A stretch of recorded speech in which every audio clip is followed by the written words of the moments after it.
Good morning everyone. आज हम waves and oscillation में stationery waves in stretch string के या तनी डोरी में अप्रगामी तरंगों के बारे में पढ़ेंगे। तनी डोरी में अप्रगामी तरंगें या stationery waves in stretch string जब किसी डोरी के एक सिरे को दृढ़ आधार से कसकर दूसरे सिरे पर बाहर mg लटका दें तो डोरी में T=mg तनाव उत्पन्न हो जाता है।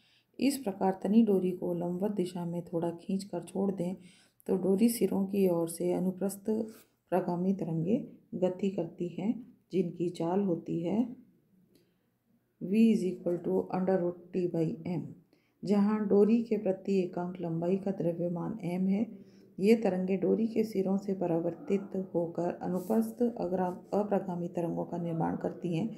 चूँकि डोरी दोनों सिरों पर कसी है, इसलिए इन सिरों पर अप्रगामी तरंग के सदैव निस्पंद बनते हैं। जब किसी तनी हुई डोरी की पूरी लंबाई इस प्रकार कंपित होती है कि अनुप्रस्थ अप्रगामी तरंगों के बनने पर डोरी के बंधे सिरों पर निस्पंद तथा बीच में एक प्रस्पंद बनता है, जैसा कि चित्र में दिखाया गया है, तो डोरी के कंपनों की यह विधा मूल विधा होती है, जिसे हम फंडामेंटल मोड कहते हैं। इस विधा में उसकी आवृत्ति मूल आवृत्ति या फंडामेंटल फ्रिक्वेंसी कहलाती है। यह आवृत्ति इस डोरी के कंपनों की न्यूनतम आवृत्ति होती है। इसे प्रथम सन्नादी या फर्स्ट हार्मोनिक स्वर कहा जाता है। डोरी से उत्पन्न इस स्वरक को मूल स्वरक या फंडामेंटल टोन कहते हैं। यदि आवृत्ति n1 तथा तरंग दैर्घ्य λ1 हो तो L जो है दो क्रमागत निस्पंदों के बीच अगर दूरी है तो ये हो जाएगी λ1/2 या λ1 = 2L, परंतु आवृत्ति हो जाएगी, हमें पता है n=v/λ1, तो n1 = v/λ1 की वैल्यू 2L रख देंगे तो इक्वेशन हो गई 1/2L√T/m। किंतु जब डोरी के मध्य बिंदु को हल्का स्पर्श करते हुए उसे एक सिरे से L/4 दूरी पर थोड़ा खींचकर छोड़ दें तो यह डोरी दो खंडों में कंपन करने लगती है, जैसा कि चित्र में दिखाया गया है। डोरी के कंपनों की इस विधा को द्वितीय सन्नादी स्वर या प्रथम अधिस्वरक या फर्स्ट ओवरटोन कहा जाता है। यदि इस विधा में आवृत्ति n2 तथा तरंग दैर्घ्य λ2 हो तो L = λ2/2 + λ2/2 = λ2 और n2 हो जाएगा आपका v/λ2 और फिर वही v/L, फिर यहाँ पे v की वैल्यू रखेंगे तो 1/L√T/m और n2 = 2/2L/T/m। तो हमारे पास इस प्रकार जब डोरी की वही लंबाई तीन खंडों में कंपन करती है तो उसके कंपनों की यह विधि तृतीय सन्नादी या थर्ड हार्मोनिक स्वर या द्वितीय अधिस्वरक या सेकेंड ओवरटोन कहलाती है। इस विधा में आवृत्ति n3 तथा तरंग दैर्घ्य λ3 हो तो L = 3λ3/2, सिमिलरली λ3 = 2L/3 और n3 = v/λ3 = 3v/2L = 3/2L√T/m, जो कि समीकरण 4 से व्यक्त किया गया है। उक्त गणनाओं से हमें ये स्पष्ट है, तीनों वैल्यूज़ आ गई हमारे पास n1 n2 n3। तो हम देख रहे हैं कि ये हो गई v/2L, फिर 2v/2L, फिर 3v/2L। इसी तरह अगर n4 कैलकुलेट करेंगे तो वो 4v/2L के बराबर होगी।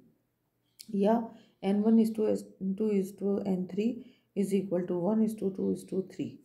अर्थात तनी हुई डोरी में सम एवं विषम दोनों ही प्रकार के सन्नादी स्वर या अधिस्वरक अर्थात तनी हुई डोरी में सम एवं विषम दोनों ही प्रकार के सन्नादी स्वर या अधिस्वरक उत्पन्न किए जा सकते हैं। यदि डोरी p खंडों या लूप्स में कंपन करें तो इक्वेशन L हो जाएगी p λ/2 या λ = 2L/p, जिससे np एक जनरल सोल्यूशन हो जाएगा हमारे पास p/2L√T/m। यदि डोरी के पदार्थ का घनत्व d व त्रिज्या r हो तो डोरी की एकांक लंबाई का द्रव्यमान m = πr² होगा। अतः np = p/2L√T/πr² और np = p/2Lr√T/d के बराबर होगा। डोरी के अनुप्रस्थ कंपनों के नियम।